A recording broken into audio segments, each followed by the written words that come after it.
A few years prior, in 1985, Bird suffered a back injury when helping his parents shovel and clean up their driveway. Wow. The worst part of this is that Bird never wanted to let the Celtics know about it. He always wanted to play hurt and didn't want to make a big deal out of it, even though it was a big deal.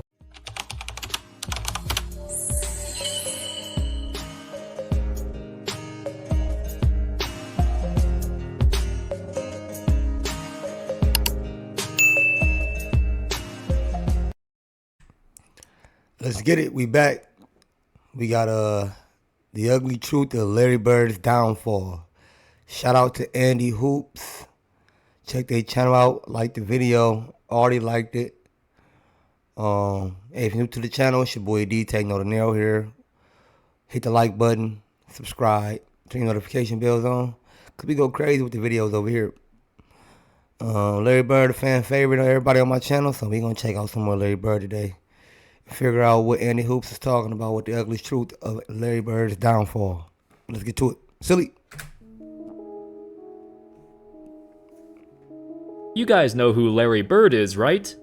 A 3-time MVP, a 3-time champion, an absolute legend. One of the greatest players to ever step foot on the NBA court. Yes, sir. Every story, every news article about Bird glorified him to no end. Everything from his ridiculous play on the court to his mystifying trash talking. With an endless number of players sharing stories and experiences with Larry that almost seem like a fantasy. In the eyes of the NBA fanbase, there's an aura surrounding Larry Bird, almost like he's untouchable. However, there have also been some times in his NBA career where he looked vulnerable. In fact, towards the end of his career, in addition to the numerous injuries he suffered, he ran into a lot of conflicts within the Celtics organization, and his teammates as well. How's it going, folks? My name's Andy, and in this video, we're gonna take a look at the fall of Larry Bird. What went wrong? What happened with the relationship between him and the rest of the Celtics? Was there anything more to his early retirement than just his back problems? I think it was just the back problem. The year is 1988. Larry Bird just had the best statistical season of his entire career, with a whopping 29.9 points per game, along with a much lower turnover rate than usual. At 31 years old, was still absolutely killing it. Yes, he was. Throughout the season, he garnered a ton of praise, cause as he got older, his longevity came into question. But for a short while there, he was crushing his doubters. As a team, the Celtics won 57 games, but their playoff run came to a screeching halt. In the conference finals, they would fall to the Pistons in 6 games, with Bird having an absolutely terrible performance. Now, at this point, Bird was still at the top of his game, and nothing seemed wrong with him. He just had an off series, that was it. Unfortunately, his career quickly came crashing down. Over the summer, it was discovered that he had foot problems that went unnoticed in the previous playoffs. Bird isn't exactly the person who wants to let people know that he's hurt or he's struggling, but he was. It wasn't the first time either. A few years prior, in 1985, Bird suffered a back injury when helping his parents shovel and clean up their driveway. Wow. The worst part of this is that Bird never wanted to let the Celtics know about it. He always wanted to play hurt and didn't want to make a big deal out of it, even though it was a big deal. And what's more of the story with that whole, how he got that back injury from the beginning, y'all? Drop some in the comments if you know more about that. I mean, did he fall and, bust his back? Was he did he, I don't know, pinch a nerve or something like that? Maybe using a smaller shovel. But if you know more about the backstory of that, drop some in the comments. So if you know a video where we can find that story out, I really appreciate it. Hey, if you're new to the channel, I hope you hit the like button, subscribe. But let's get back to the video. Let's check it out. Apparently, according to this article, quote, the injury was so extreme that he commonly needed to relax for hours at a time, either in between games or in some cases even throughout as well after them. From 1987 to 88 onward, he would have to have his spinal column straightened before a number of the games, Wow. merely to be able to get involved. It accumulated even further at the start of the 1988 to 89 season. After playing just 6 games, he underwent surgery on his foot, and it forced him to sit out the rest of the season. But once again, this wasn't anything new for him. In his sophomore season of high school, he also suffered a broken foot and sat out for an extended period of time. Hey, shout out to you in the comments that let me know about that. I didn't know. You was the first one to bring it to my attention. Now I'm hearing about it again. So apparently Larry Bird had messed his foot up in high school too. We're going to go back maybe a minute or two so we can hear that part again. And I don't want to interrupt y'all. Forced him to sit out the rest of the season. But once again, this wasn't anything new for him. In his sophomore season of high school, he also suffered a broken foot and sat out for an extended period of time. The problem is, just like with his back problems, he didn't want to let anybody know about it. He tried to hide it, which made it even worse. It definitely contributes to his reputation of being a, quote, tough guy. It was honestly a stupid thing to do. Had he sought out treatment earlier, maybe his career would have lasted longer. So, while this was all a terrible situation for the Celtics, it wasn't supposed to be a chronic issue. Just like with his back problem, they expected Bird to brush it off and come back and play just as well as before, and return back to his superstar self prior to the surgery. But what really happened was that Bird was never the same again. And following his return in the next year, drama within the organization started to develop. At the start of the 1989 to 90 season, Bird was supposedly healthy, but his actual game severely deteriorated. His scoring became a lot less efficient. He started settling for a lot more jump shots because the foot surgery hampered his athleticism. The way he used to easily blow by players was rarely seen anymore, if at all. Bird's once smooth, once agile playstyle became very rugged and predictable. He was also 33 years old at this point, which certainly did not help. Right. In this season, he still averaged about 24 points a game, but on the lowest field goal percentage since his rookie year. Nonetheless, there was plenty of drama all season long within the Celtics organization, primarily centered around Bird's role on the team. Everyone knew he was starting to slow down, so head coach Jimmy Rodgers started to shift away from a Bird-centric offense. Instead, he opted to move towards a more team-oriented playstyle. He increased their pace, now being in the upper half of the league, as opposed to previous years when they were one of the more slower teams. This proved to be a difficult adjustment for Larry, and analysts at the time attributed his struggles to not being able to keep up. And the high-tempo play took a toll on his already beaten body. I mean, if it's not broke, why try to fix it? Yeah, I'm more curious about why that coach decided to change the pace of the team. I don't know if he was, being more empathetic to Bird's style of gameplay as he had to adjust to become more probably a perimeter shooter, and not so much of a person in the paint doing the whole, going back, body to body with other big men and, getting rebounds and putbacks and second chance points.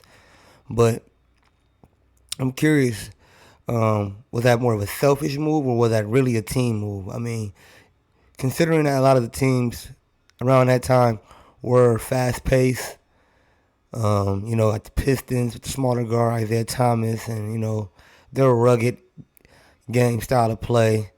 The 76ers, you got the Lakers, and just so many other teams that they played against that probably, had probably younger and a little bit more athletic players. If it's not broke, why fix it? And that's just the sad truth about it. I mean, maybe that would be one of the reasons why Larry took so many injuries. Basically took more injuries. Just adding on to the pain that he already had going with his back into his feet. because he had to keep up the pace. And, Larry Bird loved basketball. He's very competitive, and, this is hard. So, he wasn't going to just say, oh, no, I'm going to slow down or, go against the coach's wishes. He's going to try to meet up to those standards. And, we all know plenty of people out here like that. We like to call them overachievers, but honestly, they push everybody around them to be a better person. And that's what they needed. I would definitely look more into that. Drop a like, drop some in the comments what you think about that. I don't understand why coach did that, but I gave my opinion on it. I want to hear what you guys got to say. Drop some in the comments, and let's finish this video off strong, y'all. Make sure you hit the like button, too. However, it was the addition of Jim Paxson as their new starting point guard, which was really the straw that broke the camel's back.